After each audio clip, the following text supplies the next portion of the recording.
n'avez probablement jamais entendu parler du village de San Lucar de Paramita. Et pourtant, ce village évoque complètement l'Espagne de mon imaginaire. Ce petit village de 60 000 habitants se trouve sur le bord de l'Atlantique, à 400 km du Portugal, et chaque coin de rue, la Plaza del Cabildo, le front de mer, nous font donner l'impression de revivre les temps passés.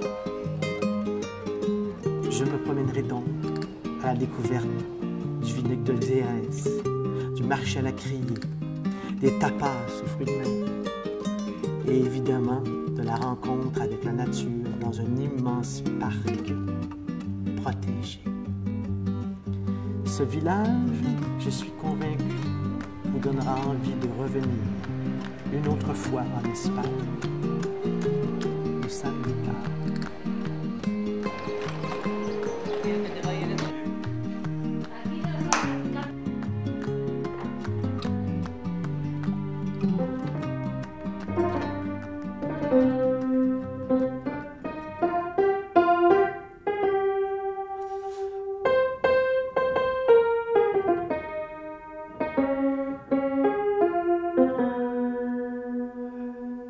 Ici, à San Lucar, il y a une rivière, une longue rivière de 600 km qui aura vu de grands capitaines partir vers les Amériques, partir découvrir le monde.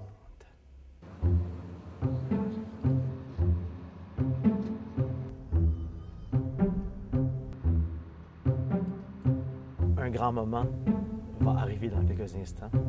Je deviendrai un grand navigateur sur le Guadalquivir, même rivière où un jour Christophe Colomb s'est baladé en route vers les Amériques. Donc, je vais embarquer à bord du El Fernando, découvrir le parc de la Doñana, qui est un des plus grands marais d'Europe. C'est quand même fascinant de prendre conscience que Christophe Colomb, lors de son deuxième périple vers les Amériques, a vraiment passé par cette rivière. Si calme. Je pense pas qu'il pouvait imaginer à quel point ce départ-là allait changer le cours de l'humanité. Buen día. Buen día.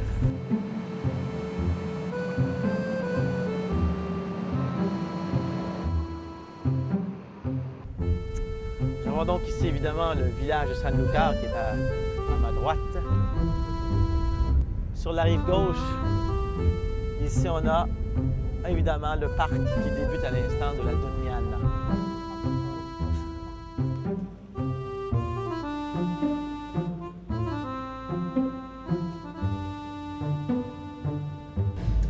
Capitaine, votre nom c'est Francisco?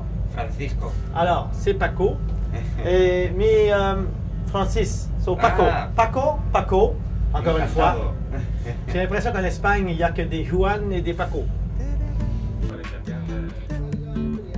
Ah, le capitaine Francisco concentré sur peut-être l'arrivée au parc.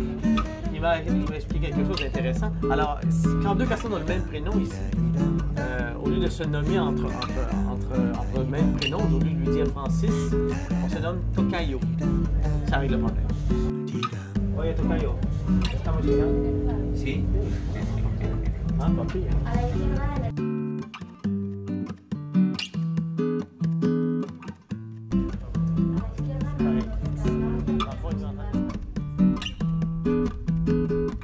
So well, as they had nowhere else to go, they were allowed to keep living here for as long as they wanted. Très étrange sensation quand on se balade ici dans le parc de la Doñana. On a la sensation de ne pas être en Espagne, mais en Amérique du Sud, dans ces grandes terres protégées.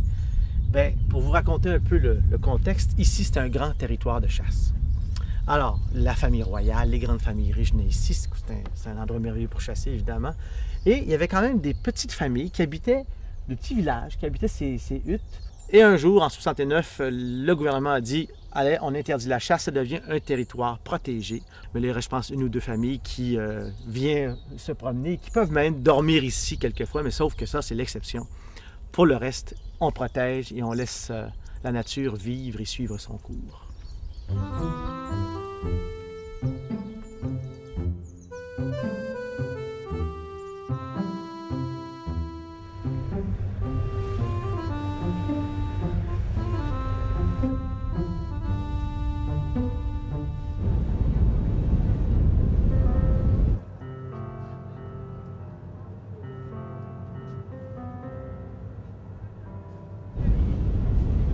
Ce que l'on trouve à Sanlúcar, c'est ce vin qui s'appelle la Manzanilla.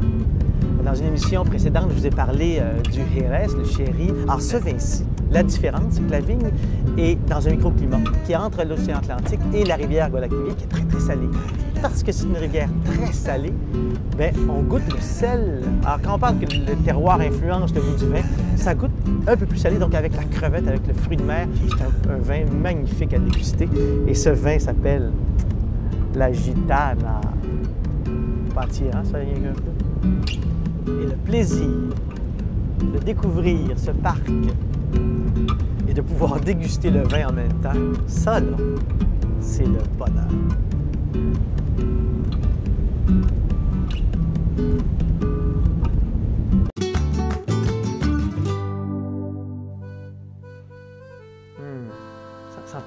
Sentez-vous la mer? Ici, l'air salin à Sanlúcar a sûrement guidé les Espagnols pour créer ces grands tapas aux fruits de mer.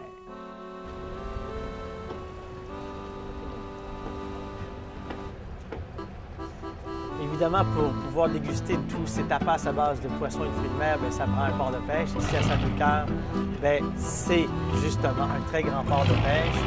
Et dès l'arrivée des bateaux de pêche en après-midi pour se rendre au marché où là se vendent, au principe de vente à la criée, les différents poissons qui ont été pêchés durant la journée et les différents fruits de mer.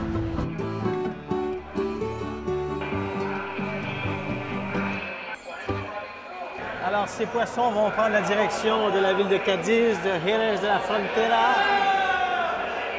Oh là là! Et on comprend bien quand on dit à la criée, c'est qu'on vend comme un encan.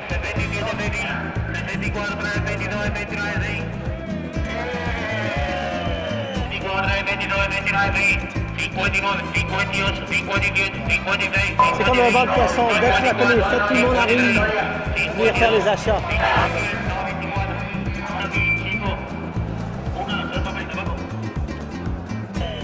Ça, c'est la fameuse petite sole minuscule typique à la région aussi.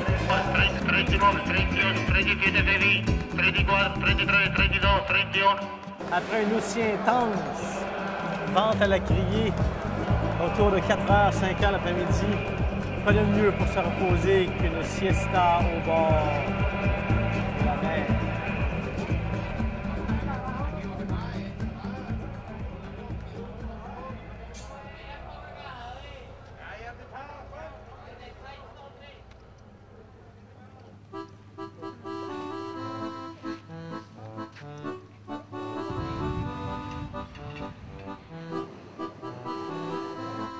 Que c'est le paradis de la pêche et des poissons, les crustacés ici à Sanlúcar. J'arrive au restaurant et dès que j'entre, je viens d'arriver, oups, ils arrivent avec des arrivages frais. Alors la crevette, qui est magnifique, et apparaît, ça j'ai jamais vu ça de ma vie, c'est la galera.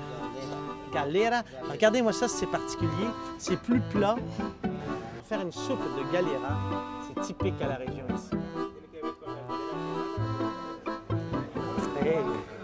Hola, hola, hola, ¿qué tal? Hola, ¿qué tal? Bien, muy bien. Hola, hola, buenos días, sí, muy bien. Galeras, galeras a la plancha, la sopa de galeras, por favor. Je peux aller à la cocina?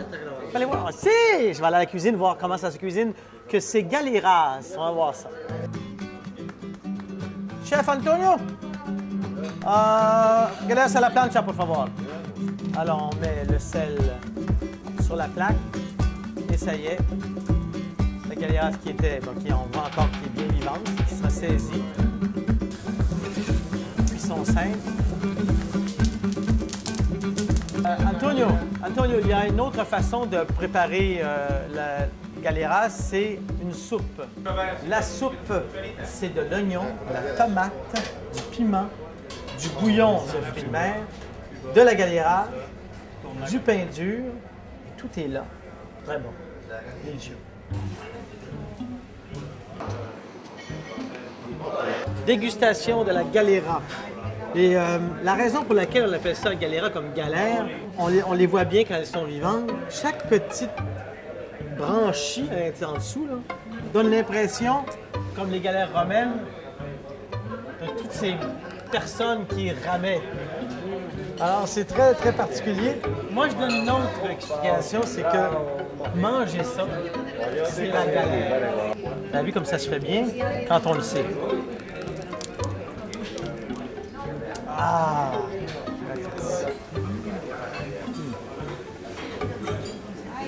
Vraiment, mi-chemin entre, t'es encore plus précis, entre le crabe, le homard et la crevette.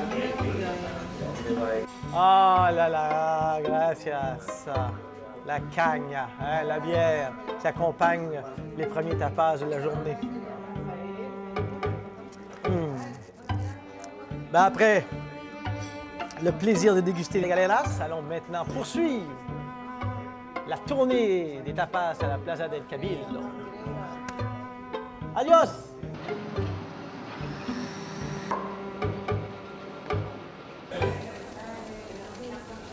Hey chef! Hola! Hello! Oh, oh! Il est russo. Hello! Buenas tardes! Ça va, me fin, mais ça va très bien!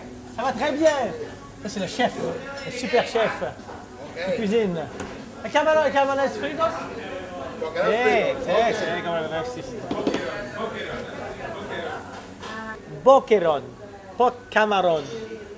Je dis camaron, mais je voulais dire en réalité boqueron. Boquerones, parce que c'est plusieurs, fritos. Boquerones, c'est comme des anchois. C'est pas des anchois, mais c'est comme des anchois. Mais c'est pas des anchois. Allez, hey, chef! Lemon, por favor. Lemon? Ah! Oh, le lemon pour moi. Ouais. Chef! Lemon, no! Non! No! Non! OK! Fresh fish, Si. not lemon. Oui, ça va, j'ai compris. OK, gracias. Muy bien. C'est très clair. Claro. Comment on fait pour les manger? Mira, primo. Está guarding.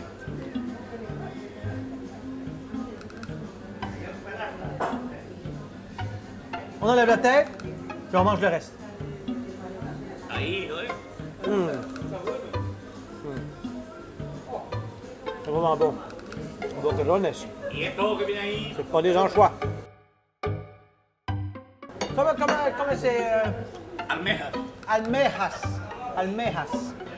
C'est le morceau d'ail, le persil. Mira, ve. Esto es guarding. Bon, comme ça. OK, d'accord, j'ai compris. C'est comme ça qu'on mange ça. Bon. Muy bien, bueno. Ah, là, c'est vraiment agréable. Tous ces tapas, je les ai dégustés à la Cerveceria Cabildo, sur la place centrale ici, à Sanlúcar.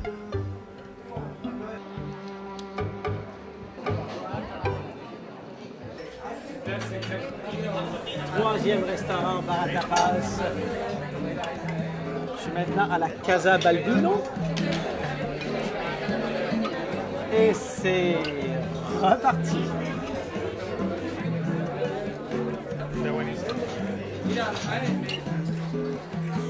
Ben me voilà servi avec 4 tapas. Je vous ai dit d'aller faire un reportage sur les tapas fruits de mer. Ben là, ici, c'est tellement spécialisé que je pourrais faire plein de tapas, crevettes seulement. Soyons précis. Dans cette salade, j'ai la petite gambas. Je vais en prendre une bouchée. Crevette légère.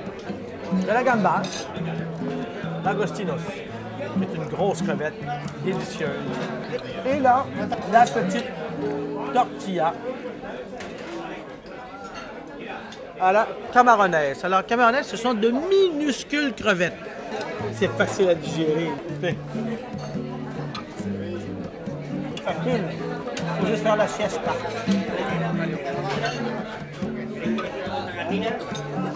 Salud! Oh, salud! Hey. Salud!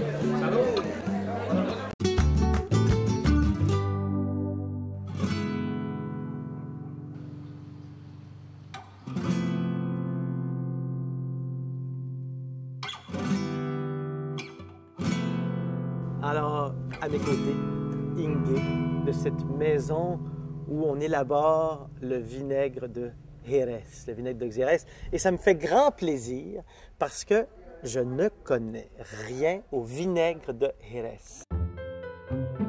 Alors donc, on prend le vin de Jerez, le Fino ou le Oloroso, et on en fait un vinaigre. On voit donc, j'imagine, des âges différents par la couleur. C'est le plus jeune, très similaire au La couleur du Fino, oui, c'est vrai. Et c'est ça, on peut appeler Reserva, avec plus Donc, de 200. Plus de 2 ans, Reserva. Alors, si on compare subtilement, évidemment, vous ne pouvez pas le sentir à la maison, mais entre les deux, c'est clair que celui-ci nous donne presque la sensation de sucre. Parce que c'est plus doux avec le temps. On est plus suave. C'est comme l'être humain. Plus doux. Avec le temps, on s'adoucit. Aussi, oui, c'est Hein? exactement. C'est ça l'être humain finalement. Et vous, le plus vieux qu'on peut trouver chez vous, c'est quel âge? C'est de 1923. Inge? Parole d'honneur, j'aurai toujours dorénavant un vinaigre de Jerez à la maison dans ma cuisine. Fièrement, je le dégusterai. C'est promis. Merci beaucoup. C'est beau, hein? Et c'est bon.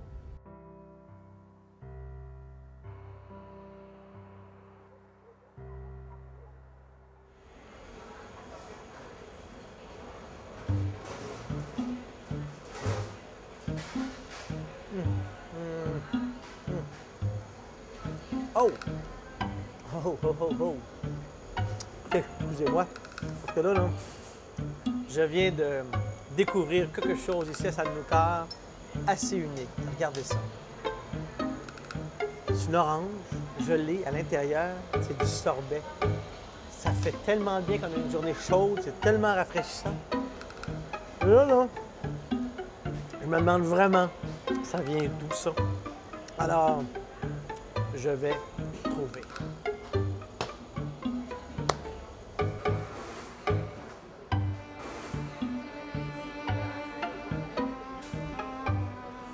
Je suis en compagnie de Catherine, de l'entreprise La Ibn Bornaille, c'est bien dit? C'est ça, oui, c'est Et là, exactement ça. vous me faites le bonheur d'arriver avec tout ce qu'il y a devant moi et que je vais pouvoir déguster. Il va falloir tout finir jusqu'à la dernière miette. Oui, avec plaisir. Alors, tout ça, on le produit à Sanlúcar, À à Sanlúcar, l'entreprise familiale. une entreprise familiale, c'est ça, centenaire, qui utilise les mêmes recettes depuis une centaine d'années. L'entreprise fait un produit qui est maintenant, à certains endroits, au Québec, Au Mont-Tremblant, au Le Casino de Casino de Montréal, Montréal. entre autres. Alors, ce sont donc des glaces. Ça, ce sont des sorbets. des sorbets. C'est-à-dire que ce sont des glaces sans produits laitiers, pour se comprendre. Alors, c'est du jus de Parfait. fruits, du sucre, de l'eau et un stabilisant naturel qui est la pectine de la pomme. Et qui sont à bord, hein, qui sont transportés par C'est ça. le fruit ou par la coquille du fruit. C'est ça. On vide le fruit et on le remplit avec son sorbet. Comment on procède? Ce sont des fruits qui viennent d'Andalousie. Alors, on achète la récolte sur pied. Oui. On amène les fruits, on les trie, on les vide. Et on utilise le jus et la pulpe pour faire un sorbet.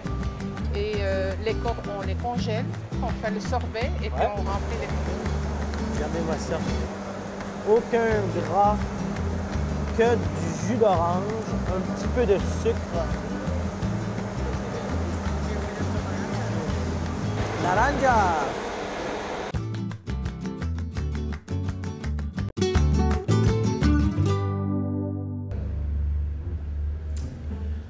Toutes les rencontres que j'ai faites, tout ce que j'ai pu observer, admirer ici à San Lucar, ça a été magnifié par mon arrivée. Le premier jour, à l'hôtel où on habitait pendant le court séjour, c'est l'hôtel Posada de Palacio.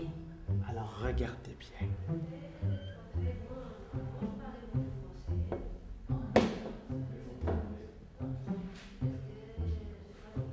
Alors, Esther, pour moi, le premier choc en entrant dans l'hôtel, quand on est arrivé l'autre jour, c'est quand on entre dehors. S'il pleut, il pleut dans l'hôtel. Oui, il pleut dans l'hôtel, c'est vrai. Ta famille est propriétaire de cet hôtel. Et tes parents venaient ici, ils avaient un chalet, hein, je Oui. pense, à San Lucar. Qu'est-ce que vous aimez de la vie ici? La tranquillité, la familiarité, les gens sont très ouverts, tu peux parler avec eux, surtout ça. La tranquillité de San Lucar. Et Et pour manger, on mange très bien. Ah. C'est ça.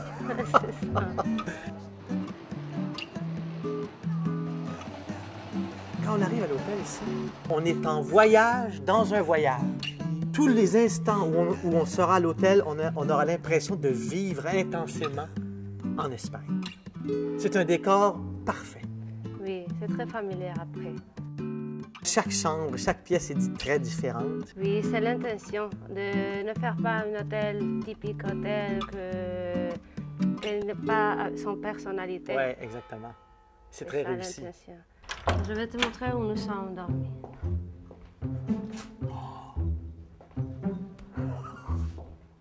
Oh, c'est beau! Ça va? Par là, oui.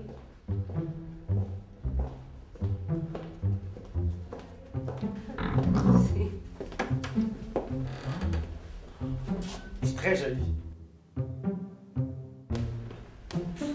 C'est vraiment...